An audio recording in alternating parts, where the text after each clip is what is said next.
कहें, कुछ सुने, मिलकर कुछ समस्याओं का हल करें। इस एपिसोड में आज हम चर्चा करेंगे पारिवारिक हिंसा की, डोमेस्टिक वायलेंस की, घरेलू प्रताड़नाओं की।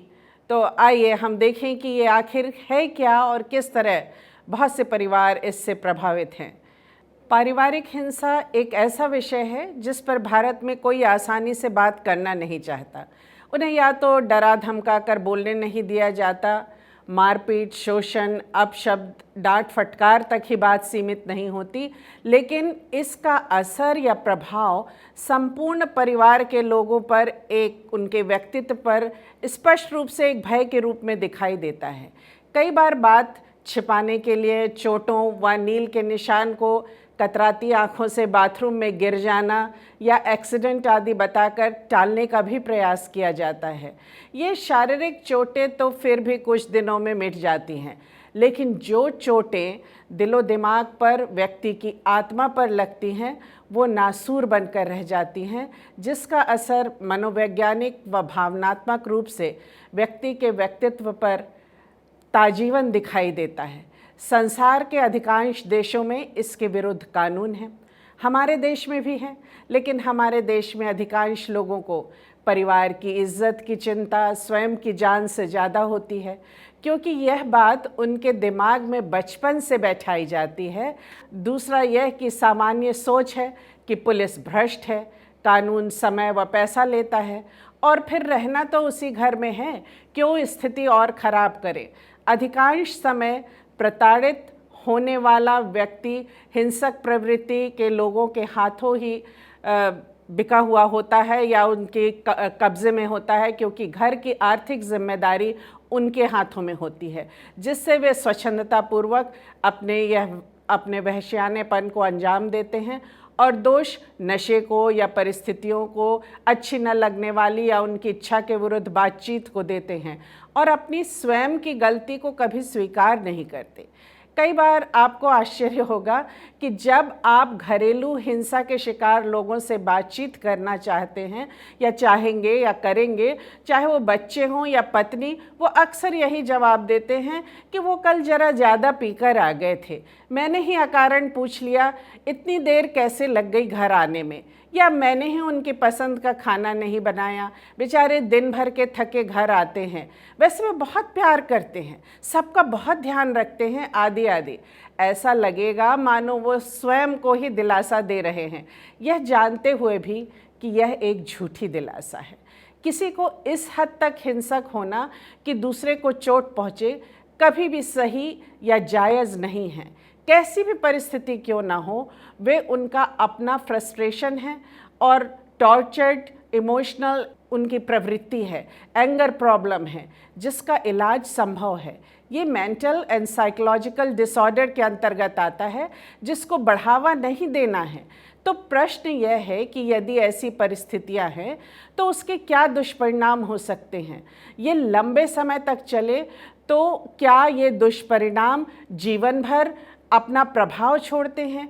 ये दुष्प्रभाव संक्षेप में कुछ इस प्रकार है। व्यक्ति में निराशा उत्पन्न होती है, डिप्रेशन, उसको अपना भविष्य अंधकारपूर्ण लगने लगता है, loss of hope in future उसको लगता है, आत्महत्या का सोचना लगता है, वो उसका प्रयास करता है, सुसाइडल बिहेवियर उसका हो जाता है, उसके जीवन में अवसाद या तनाव आ जाता है, यानी एंग्जाइटी, आत्मविश्वास की उसमें कमी पाई जाती है, लो सेल्फ स्टीम होती है उसकी, किसी पर विश्वास ना कर पाना, इनेबिलिटी टू ट्रस्ट एनीवन, ये उसमें होता है, किसी से आत्मीयता रखने से डरना, फियर ऑफ इंटीमेसी, उसको नींद ठीक से नहीं आती, उसकी स्लीप में डिस्टर्बेंस होता है, ध्यान में विघ्न पड़ता है, इनेबिलिटी टू कंसंट्रेट, पुरानी दर्दीले अनुभव को कई बार दिमाग में वो बार बार यादें आती हैं, जिसको हम फ्लैशबैक्स कहते हैं साइकोलॉजिकल टर्म्स में। तो आज कोरोना महामारी के साथ भूकंप, बाढ़, तबाही, टिड्डी दल के हमले के कारण बहुत सी ऐसी परिस्थितियां आई हैं कि नौकरियां छूट गई हैं, फैक्ट्री व कार्य बंद हो जाने के कारण लोग घरों में ही सिमट कर रह गए हैं, जिससे घरेलू हिंसा, अनापेक्षित गर्भावस्था आदि के आंकड़ों में बहुत ज़्यादा बढ़त हुई है। यह समस्या बहुत गंभीर है, लेकिन घरों के भीतर की यह धीमी आवाज़ और ये चीखें जब तक मुखर नहीं होंगी, उनका समाधान समाधान असंभव है। अन्याय करना, अन्याय सहना और अन्याय के मूक दर्शक बन उसे अनदेखा करना, ये सब समस्या का समाधान नहीं करते और इससे सबके जीवन प्रभावित होते हैं जो उस परिवार में हैं और समस्याएं और बढ़ती हैं। घर और समाज कलंकित और कलुषित होते हैं। ये कहा जा रहा है कि लॉकडाउन के तनाव में ये समस्याएं बढ़ रही हैं। The national commission for women ने कहा है कि अप्रैल से लेकर जून तक घरेलू हिंसाओं के मामलों में लगातार बढ़त ही हुई है और ये सब फ़ोन से की गई कंप्लेंट्स है, क्योंकि प्रताड़ित और प्रताड़ित करने वाला लगातार एक साथ एक कमरे में, एक घर में पूरे समय इस लॉकडाउन के दौरान रहने को मजबूर है। There is no escape. आप नौकरी पर नहीं जा सकते हैं, आप बाहर नहीं जा सकते हैं। इससे बहुत से मेंटल हेल्थ प्रॉब्लम और डिप्रेशन आदि उत्पन्न हो रहे हैं। Intimate partner abuse well documented हैं और हम इस बारे में बहुत से रिसर्च हुई हैं जिनकी हम चर्चा कर सकते हैं या देख सकते हैं, आप नेट पर देख सकते हैं, जो आश्चर्यजनक रूप से 31 to 84% तक हैं और लोग इनके शिकार हैं। यानी सामान्य रूप से जिन महिलाओं या बच्चों को घरेलू हिंसा का सामना नहीं करना पड़ा, वे केवल 1 से 16% हैं। कितने आश्चर्य की बात है। इस तरह की घरेलू प्रताड़ना या हिंसा से उत्पन्न मेंटल हेल्थ इश्यूज़ का सामना अधिकांश महिलाएं करती हैं। जब अपना जीवन ही वर्थलेस लगने लगे, जीवन जीने का उत्साह, खुशी समाप्त हो जाए, तो कैसा जीवन होगा। आप सोच सकते हैं, इंसान शारीरिक रूप से तो टूटता ही है, लेकिन उसका गुरूर, उसका आत्मसम्मान, उसका मान, स्वयं पर से विश्वास, लोगों पर से विश्वास, सब टूट जाता है। व्यक्ति स्वयं से ही घृणा करने लगता है। उसे हर वक्त घबराहट और कन्फ्यूजन रहता है। अपनी खुशी के बदले वो प्रताड़ित करने वाले व्यक्ति की खुशी या सुख की सोचता रहता है।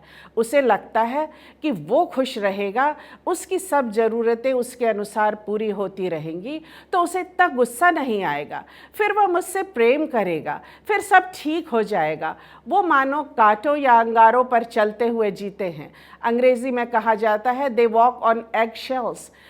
आज क्यों अग्रेशन ज़्यादा लिमिट क्रॉस कर रहा है, इस संबंध में बहुत से रिसर्च हुए हैं और डॉक्टर पल्लवी अरविंद जोशी, जो Columbia Asia hospital Whitefield Bangalore में मनोवैज्ञानिक सलाहकार हैं, उनके बहुत से पेपर्स इस बारे में हैं और वे कहती हैं कि लॉकडाउन के चलते भविष्य की अनिश्चितता, दैनिक दिनचर्या में बहुत बड़ा बदलाव आदि के कारण इंसान भावनात्मक रूप से कई भावनाओं से एक साथ जूझ रहा है।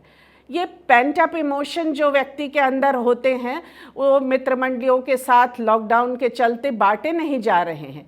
किसी और कार्य में ध्यान नहीं लग रहा है क्योंकि आप घर से बाहर नहीं जा रहे हैं। आपकी ऊर्जा किसी सकारात्मक कार्यों में रोज़मर्रे की तरह लग नहीं पा रही है। बाहर निकलना तो खतरनाक है। आर्थिक समस्याएं प्रतिदिन बढ़ रही हैं। ये सब समस्याएं मिलकर इमोशनल फ्रस्ट्रेशन को जन्म देते हैं, जो बेवजह आसपास के लोगों के साथ नाराज़गी में, हिंसा में बदलते हैं और घरेलू प्रताड़नाओं के किस्से और बढ़ते चले जा रहे हैं।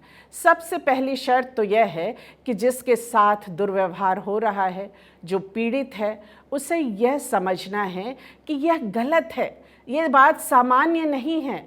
दूसरा, उसको स्वयं को उस परिस्थिति से बचाना है। जैसे कुछ समय के लिए घर से बाहर निकल जाए, उस समय सोने का प्रयास करे, अपने निकटतम लोगों को इस परिस्थिति से अवगत कराकर उनकी सहायता ले। इन परिस्थितियों पर किए गए रिसर्च और अध्ययन यह बतलाते हैं कि जो लोग ऐसी परिस्थितियों से गुजरे हैं, उनमें दिल की बीमारी, क्रॉनिक पेन कंडीशंस और एस्थमा, एंजाइटी अटैक आदि की समस्याएं ज़्यादा पाई जाती हैं, क्योंकि वो पूरे समय एक डर में, एक दबाव में, एक तनाव में रहते हैं।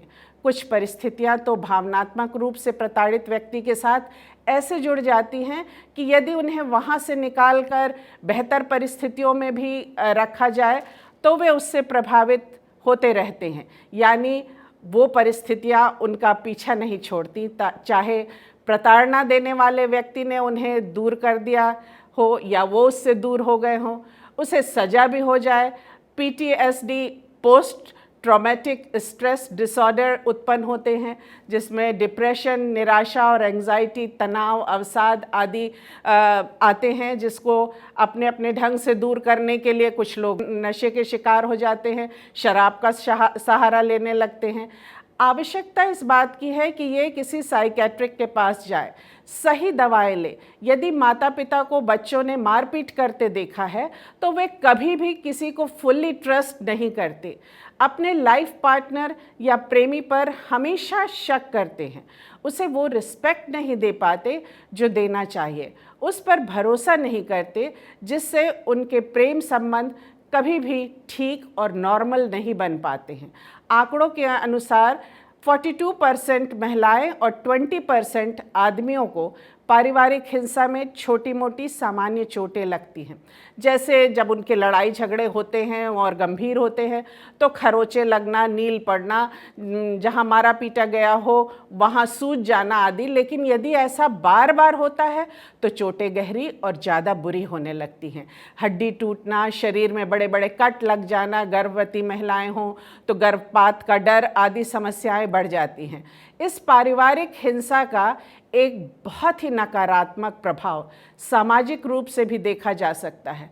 आप सोचें, कोई व्यक्ति किसी के शिकंजे में इस कदर फंसा है, फिर भी उसे बचाने का और परिवार तथा दोस्तों के सामने उसकी अच्छी इमेज बनाने में ही लगा रहता है। उन्हें स्वयं पर शर्म भी आती है कि मैं ऐसा क्यों कर रही हूँ, नाराज़गी भी होती है कि शायद उन्हीं में कुछ कमी है जिस कारण उनकी यह स्थिति है। कैसे किसी से कहें, इससे प्रताड़ित को वांछित सुविधाएं और फ्रीडम नहीं मिल पाता, उसके संबंध सभी के साथ खिंचे हुए से रहते हैं, बोझिल से हो जाते हैं। वो सबसे कटकर रहने का प्रयास करते हैं क्योंकि उन्हें भय होता है कि सब प्रश्न करेंगे, पूछेंगे कि क्या हुआ, कब तक झूठ बोले, कब तक नज़रें चुराए, कब तक एक्सीडेंट्स का बहाना करे, भरा हुआ दिल है, कहीं आंसू ना छलक जाए, मुंह से कुछ ना निकल जाए। इस संबंध में बहुत चर्चाएं हुई हैं और एक बड़ा कारण हिंसक प्रताड़नाएं सहने का जो होता है वो ये है कि आप आर्थिक रूप से या भावनात्मक रूप से या शारीरिक रूप से पूर्णतः उस पर अपने को निर्भर पाते हैं। प्रेम के चक्कर में पढ़ाई नहीं की, घर से भाग गए, ऐसे व्यक्ति से शादी की, घर वालों की इच्छा अनुसार ये नहीं था, लेकिन अब किससे कहें, पता कहाँ था कि ऐसा होगा, अब कौन स्वीकार करेगा। इससे भी बदतर कोई व्यक्ति मिला तो क्या होगा, अब तो बाल बच्चे हो गए हैं, उनके लिए सब कुछ सहना है, उनका जीवन बन जाए, आदि आदि। तो याद रखिए कि ये सब आपके ख्याल हैं।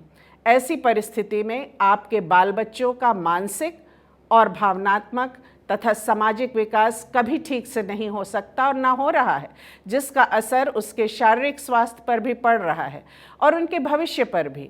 आपको स्वयं को सक्षम बनाना है, वहाँ से निकलना है अपने लिए और अपने बच्चों के भविष्य के लिए।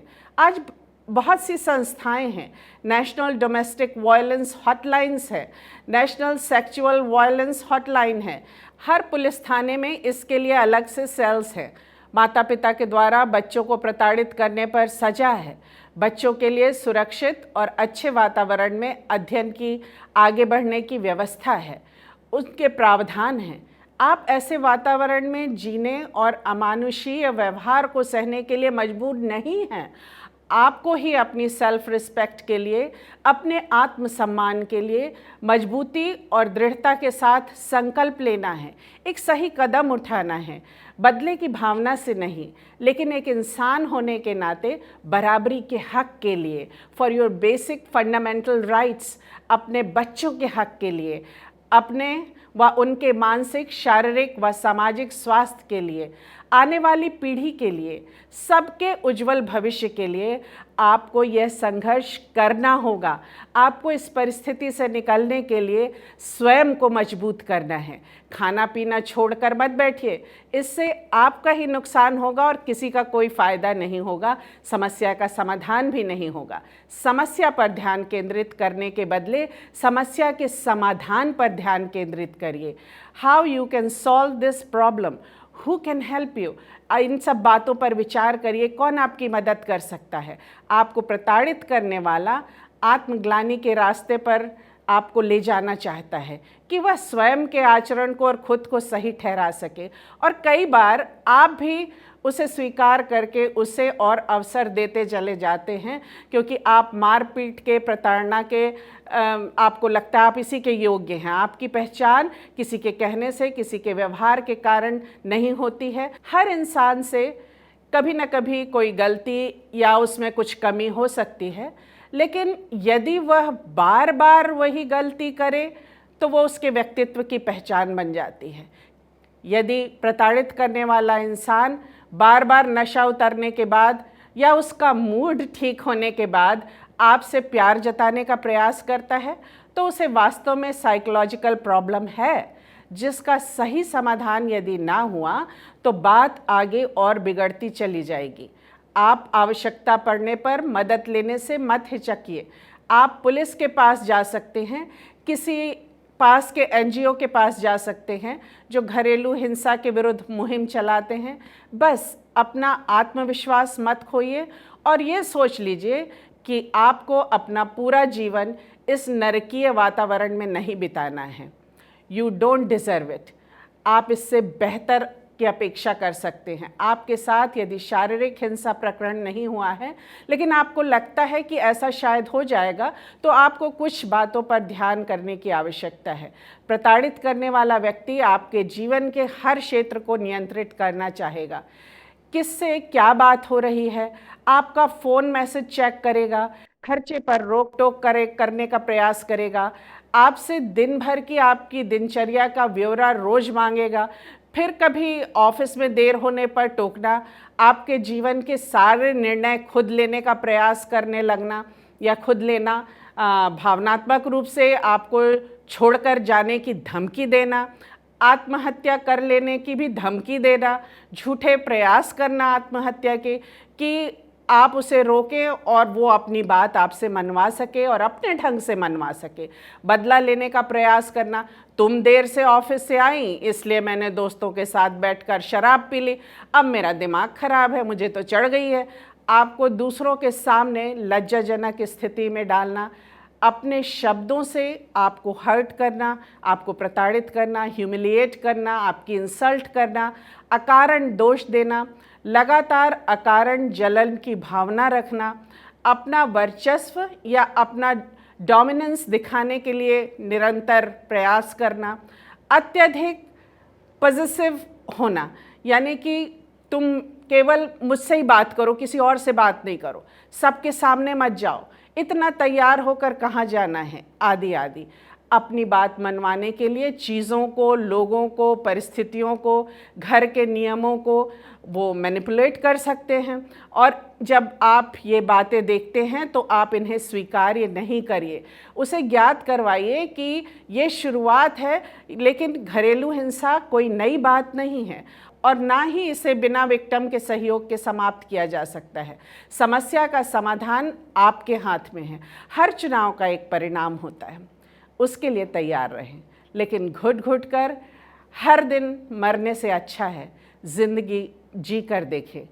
कुछ कठिनाइयाँ सही, बाधाएं पार करके तो देखें, नई सुबह, नया जीवन आपका इंतज़ार कर रहा है। फिर क्या पता आपका निर्णय आपको प्रताड़ित करने वाले का भी हृदय और जीवन ही बदल दे। पहल तो करके देखिए।